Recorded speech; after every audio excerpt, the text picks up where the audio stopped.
സാധാരണ എല്ലാവരും ക്രിസ്മസിനെ കുറിച്ചാണ് ആലോചിക്കുന്നത്. പക്ഷെ ചങ്ങനാശ്ശേരിക്കാരെ സംബന്ധിച്ചിടത്തോളം ആഘോഷങ്ങളുടെ, ഉത്സവങ്ങളുടെ, പെരുന്നാളുകളുടെ ദിനമാണ് വരാൻ പോകുന്നത്. പാറേപ്പള്ളി പെരുന്നാൾ സ്റ്റാർട്ട് ചെയ്തിട്ട് പിന്നീട് പുത്തൂർ പള്ളി, ചന്ദനക്കുടം, അതുപോലെ തന്നെ കാവിലമ്പലത്തിലെ ആറാട്ട്, പിന്നീട് കത്തീഡ്രൽ പള്ളി പെരുന്നാൾ, ഇങ്ങനെ ശരിക്കും പറഞ്ഞാൽ ഈ മാസം എന്ന് പറയുന്നത് ആഘോഷങ്ങളുടെ നിറവിലാണ് ചങ്ങനാശ്ശേരിക്കാർക്ക്.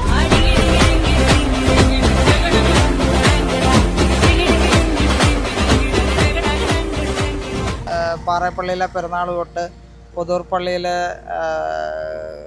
ഉറൂസ്, അതായത് ചന്ദനക്കുടം ആയാലും ഇവിടുത്തെ കാവിലമ്പലത്തിലെ ഉത്സവത്തോടനുബന്ധിച്ചായാലും ഇവിടുത്തെ നാട്ടുകാർക്കെല്ലാം ഡിസംബർ തുടങ്ങി അങ്ങോട്ട് ആഘോഷങ്ങളുടെ ദിവസമാണ്.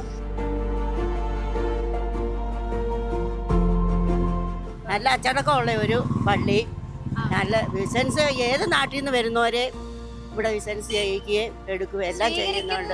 എല്ലാവരും സ്വീകരിക്കുന്നുണ്ട്. പാറേപ്പള്ളി ഞാനിപ്പോൾ ഒരു 10 വർഷമായിട്ട് ഇവിടെ ബിസിനസ് വരുന്നുണ്ട്. പിന്നെ ദൃശ്യം സിനിമയ്ക്കകത്ത് ധ്യാനത്തിന് വരുന്ന പള്ളിയാണ് ഇത്. അങ്ങനെയൊക്കെയുള്ള ഒരു ഭയങ്കര കേൾവിയേട്ട ഒരു പള്ളിയാണ്. പാറേപ്പള്ളിയുണ്ട്, പിന്നെ ചന്ദനക്കുടം ഉണ്ട്, പിന്നെ കാവിലമ്പലം എന്ന് പറയുന്ന ഒരു ക്ഷേത്രമുണ്ട്, പിന്നെ പെരുന്നയമ്പലം.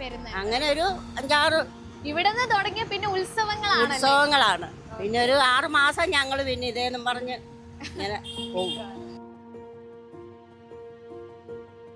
ചങ്ങനാശ്ശേരി ചന്ദനക്കുടം, കാവലമ്പ ചെറുപ്പ്, പാറേപ്പള്ളി പെരുന്നാള്, ഇത് മൂന്നും കൂടെ 5 വിളക്കിന്റെ നാട്ടിൽ ഒന്നിച്ചു വരുന്നു.